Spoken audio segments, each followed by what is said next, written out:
Brandon Smith. I'm one of the emergency communications for DHS CSCE, and I'm actually based out of Seattle, cover Region 10, primarily focus on stakeholder engagement with Oregon and Washington. In the Air Force, we have a saying, no comms, no bombs. If we don't have the ability to communicate, operations is going to be impacted.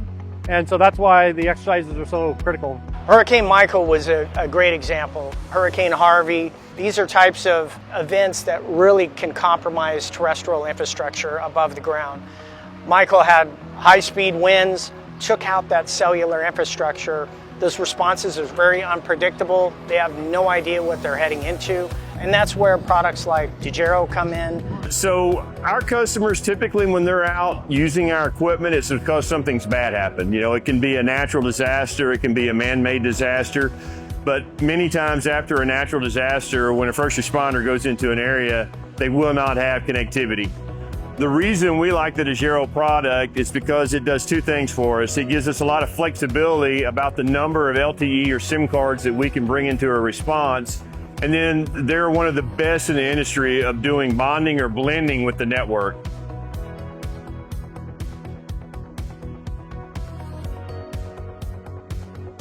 One state can't do the job all by themselves sometimes, depending on the size of the incident. So it's important that we all work together, we train together, we exercise together, so when we do have a major incident, we can work effectively together. One of the things that we specifically do during this exercise is try to pair teams up with teams that they wouldn't normally work with. So for example, we have a Texas state level department paired up with an amateur radio group, paired up with a federal USAR task force. There's every possibility that these teams may end up in an actual disaster together, especially a large-scale disaster that is going to bring in resources from throughout the country. So the first year we did this was in 2017, and we had about 80 participants and about 10 trucks on the field.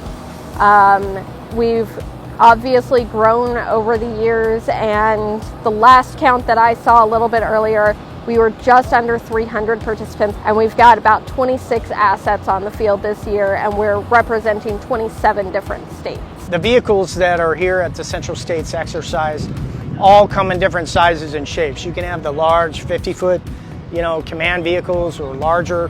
You may have small suburban Tahoes. All of these assets have some form of communications capabilities built into them. Our goal is to provide these first responders and public safety folks the updated technologies so they can make sure that they can communicate regardless of what type of situation that they're rolling into. One of the things that we've seen over the last few years is a change in the need and a change in the requests when we go downrange for a disaster, whether it be a hurricane or other natural disaster or some man-made incident or other situation we find ourselves in, is a need for connectivity through data.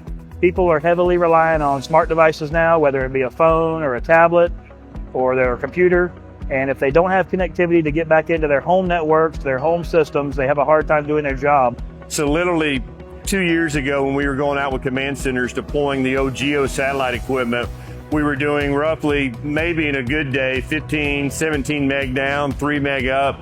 With this new connectivity with OneWeb and with the Dejero product line, it's not unusual to see a 300 meg pipe down to a trailer and a 150 meg pipe up. I mean, that amount of bandwidth for an emergency response is incredible what we're able to do now. A lot of the tools we use now use edge computing, and we have to have that connectivity to the field down to the responder level that's reliable and works without question. As anyone that's been involved in public safety or military operations knows, communications is the backbone, the foundation of any type of operation or incident. Without any type of interoperability, communications, or connectivity, the entire operation will fail.